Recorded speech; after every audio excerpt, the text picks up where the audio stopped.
Welcome to the coolest stuff on the planet. Well, top of the morning to you, Kathryn. Hey man, Rachel, what's up with the accent? Well, you forced me to do it, so I forced Kathryn to do the hey man. Anyway, so obviously you can tell from my fake accent that we are back in the city of Dublin. And we're going to check out some more cool stuff. Another really famous place to visit in Dublin is Trinity College, Dublin, also known as TCD. It's the oldest university in Ireland, and it was built in 1592. And I personally have visited this university, this college, and it's very cool. I got to walk around the buildings.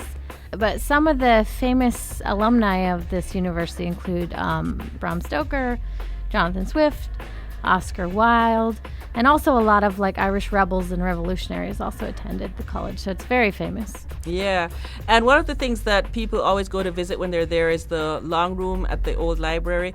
Call that because it's a very long room. It's about 200 feet long. The 1801 Library Act allows this university to get a free copy of every book that's published in Britain and Ireland.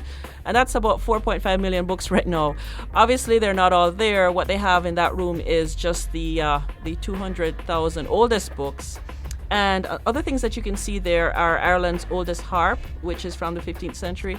And it's also a place where you can see one of the few copies of the 1916 proclamation of the Irish Republic. So there's a lot of history there as well. Speaking of old documents, also you can see the Book of Kells. So it's this famous medieval manuscript, beautifully illustrated by Irish monks in the 9th century. So they have 4 volumes, but when you go, you can really only see 2 at a time. So you see a couple pages at most. And that is one thing I regret when I was there. I did not actually see the Book of Kells. And now I'm like, So next time I go, that's first on my list. Definitely. And, you did mention it was decorated by monks. And, of course, the most famous monk, or should we say bishop, was St. Patrick. And that brings us to the St. Patrick's Day festivals. They used to say the biggest one was actually in the U.S., but not anymore. In 1996, the first St. Patrick's Festival was held. And it's become since then a whole week-long celebration of Irish culture and music. And there's parades held all over Dublin and all over Ireland. So this giant parade goes down O'Connell Street, which is Dublin's main street, and it's one of the widest in Europe, actually.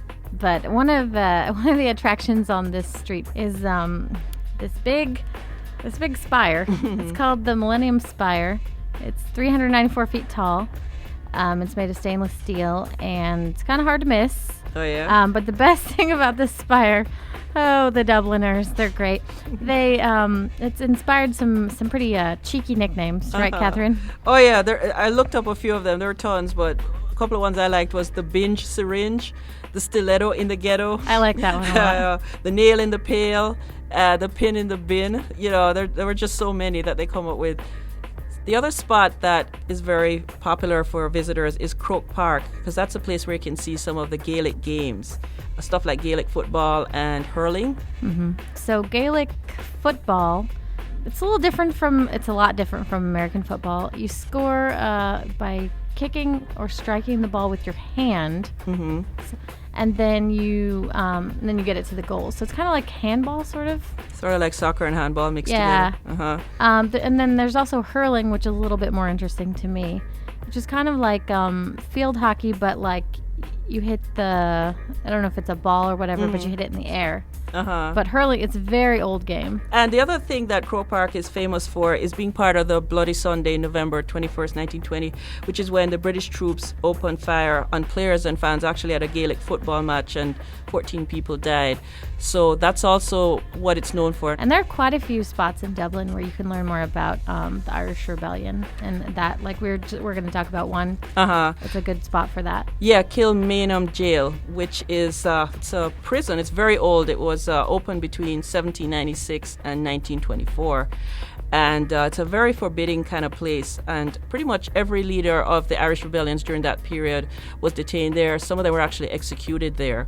And now it's one of the largest unoccupied jails in Europe. And, it's also a sort of museum to Irish nationalism as well.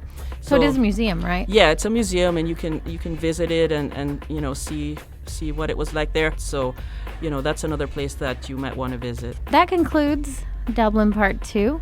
There's still a bazillion things that we didn't cover, but hey, Dublin is huge. So if you would like to learn a little bit more about Ireland, we recommend the article How St. Patrick's Day Works. Yeah. That's on our website. You can check that out. And we'll see you next time for more coolest stuff.